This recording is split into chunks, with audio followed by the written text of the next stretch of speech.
No, thank you very much, and thank you for inviting me to speak here tonight. I can tell you right now, I appreciate the introduction, but I am completely inadequate to follow Shannon. So I'm going to make this quick.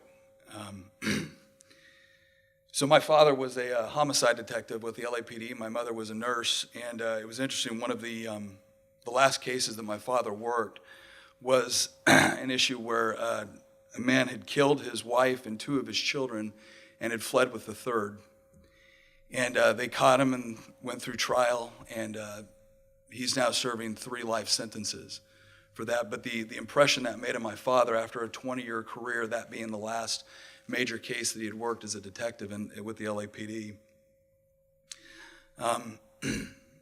it was incredible when that family showed up to support him when he actually retired. He had to actually retire early due to a stroke. But the effect that had on that case, and working closely with the family and working with their survivors. And I never experienced domestic violence growing up, but I'll never forget meeting someone who's a very good friend of Tina's and mine, my wife. And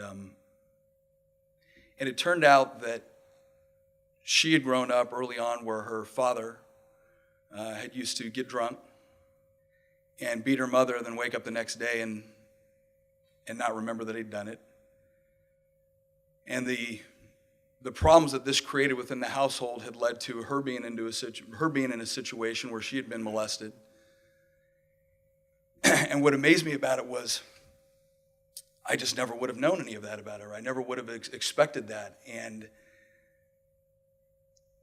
she had been victimized, but she had steadfastly refused to be a victim in everything that she had done. She refused to be a victim. And what was so incredible about it was that as I was talking to her, my impression had always been this was something that was isolated. It didn't happen very much. It wasn't very common. And meeting her and understanding her story, and later on knowing her parents and the reconciliation that even took place in that relationship between daughter and father and daughter and mother was incredible, because it meant 2 things to me. One, I had no idea how common certain things were, how naive I was about that. And there are certain things that are owed victims, people that have been victimized, and their families. One of the things that's owed by the state is justice. And one of the things that we always have to ensure is that we never force a victim of sexual assault to have to go back repeatedly and relive everything that they've gone through in order to keep the person that has assaulted them in jail serving their time and separated from the community that they've harmed. But it's so much more than that. I don't mean to make these next couple of comments too focused, but just for the men and for the young men in the room, we've got to do better. And I don't mean to imply that a father's role is more important in the home than a mother's role. I don't mean to imply that at all. I think they're equally important. The difference is I don't see a lot of fathers having to pick up the slack for mothers. I see a lot of mothers out there having to pick up the slack for absentee fathers. And one of the biggest things that really just struck me at one point is that there's all kinds of things I can teach my kids, but the number one thing my daughters see in the way that I treat my wife is I am building the expectation in their minds of what they should expect. And it's not just, and the idea that I would never strike my wife and hurt her, that is a foregone conclusion. The question is what do I do as a husband to honor her and to respect her, not just in the way I treat her physically, but in the way I speak to her, the way I speak to her in front of my children, the things that as a man, what do I look at when she's not around? All of these things build upon that relationship and the expectations that I'm creating for my own children. I want my daughters to see a man treat a woman in such a way that they have a high expectation for how they are to be treated and how they are to be cherished by their husband one day. I want my son to also understand what his obligation is to his family one day. That being a man is not just being able to grow up and sire children. And it is not to be just a breadwinner.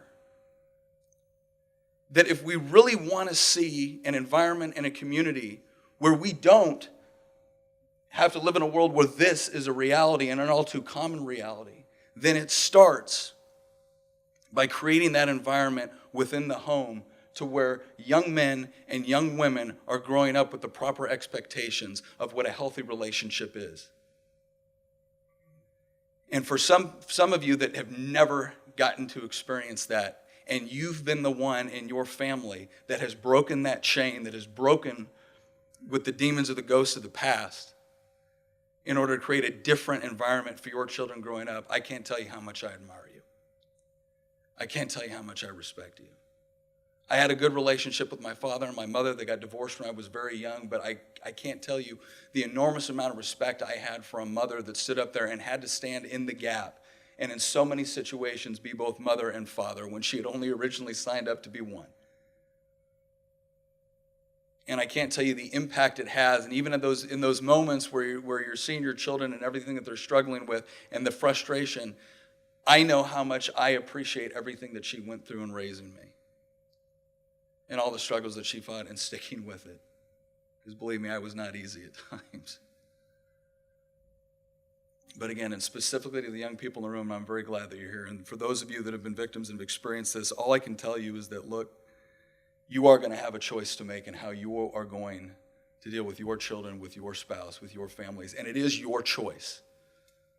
There are any number of things that could influence the decision. There are any number of things that could come back later and say, well, it was because of this or it was because of that. Understand that you are completely within your own power to make your own choices for how you are going to treat your family and how you are going to treat the people around you. And you will be shocked. It never ceases to amaze me how much my kids pick up on everything that I do. So, again, it's an honor to be here tonight, and I can't tell you how much. If there's anything that my office can ever do for anyone in here, for survivors, for victims, please let us know. Please let us know. There are a lot of things about politics I don't like, but I genuinely appreciate being able to be in a position to help people who need it. And again, to everyone else, I would just say, and especially to the men in the room, we've got a lot of work to do. We have to reclaim, we have to take back from popular culture and everything else what it really means to be a man, to be a husband, and to be a father.